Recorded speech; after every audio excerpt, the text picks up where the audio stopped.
qu'il est africain. Et regardez, ça c'est le geste d'épaule qui désigne la couleur de peau d'Alvaro et qui dit un supporter de Saragosse, regardez messieurs, il a la même couleur de peau que moi et vous venez m'insulter. Comment une équipe qui a quand même des Noirs, même si c'était des Brésiliens, ils avaient la peau noire, les supporters font des cris de singe à un autre qui a la même peau que leur joueur. Mais c'est parce que je suis africain. Et à ce moment-là, vu que des questions se bousculaient dans ma tête, j'ai pris la décision de quitter le stade.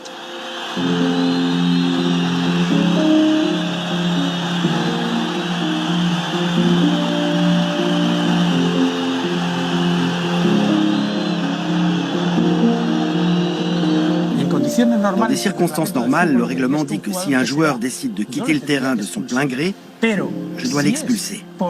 Mais si c'est parce qu'il se sent mal face à un acte raciste, je me dois de le protéger.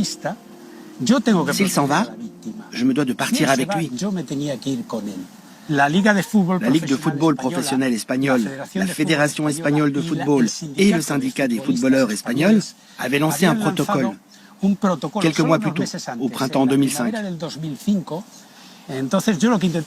Donc j'essayais de convaincre Eto'o de me laisser appliquer le protocole. Je lui disais, on va arrêter le match, prévenir le public par haut-parleur qu'il faut que ces chants s'arrêtent. Et si tout se calme, alors nous pourrons continuer le match. Il aurait dû sortir, il aurait dû être suivi par les joueurs. Mais il faut beaucoup de courage. C'est de la solidarité. C'est pas du courage, c'est de la solidarité.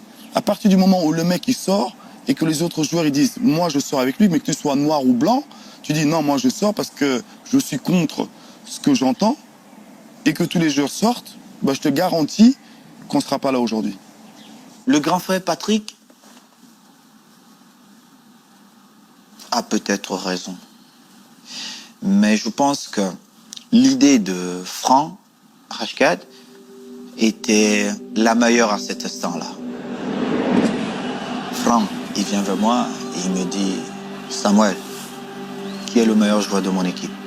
Je dis « Moi, rentre sur l'aire de jeu et montre à toutes ces personnes pourquoi elles ont acheté leur ticket. C'est pour venir voir le meilleur. On sait qui fait quoi dans cette équipe. Et c'est toi. Et tu es africain. » Et je fais demi-tour. Mais Olivier, j'étais devenu quelqu'un d'autre. Et attention parce que là il va avoir envie, Eto'o, du coup. Il va avoir envie de venir marquer.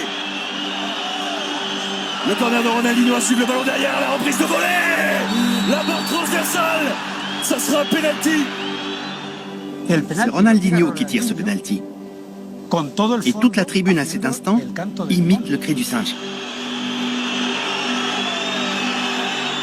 Comme Ronaldinho est noir aussi, ce sont les mêmes insultes venues de toute la tribune. Tout ça, je l'ai écrit dans mon rapport.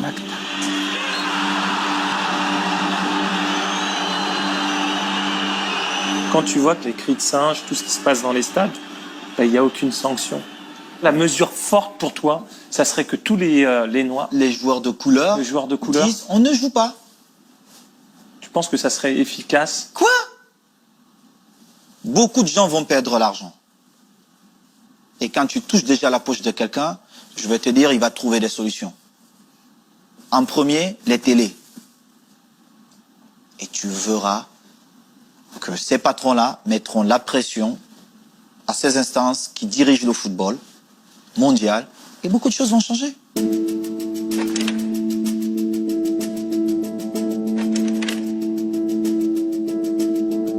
Pourquoi, à l'époque, après le match, tu sensibilises pas tout le monde?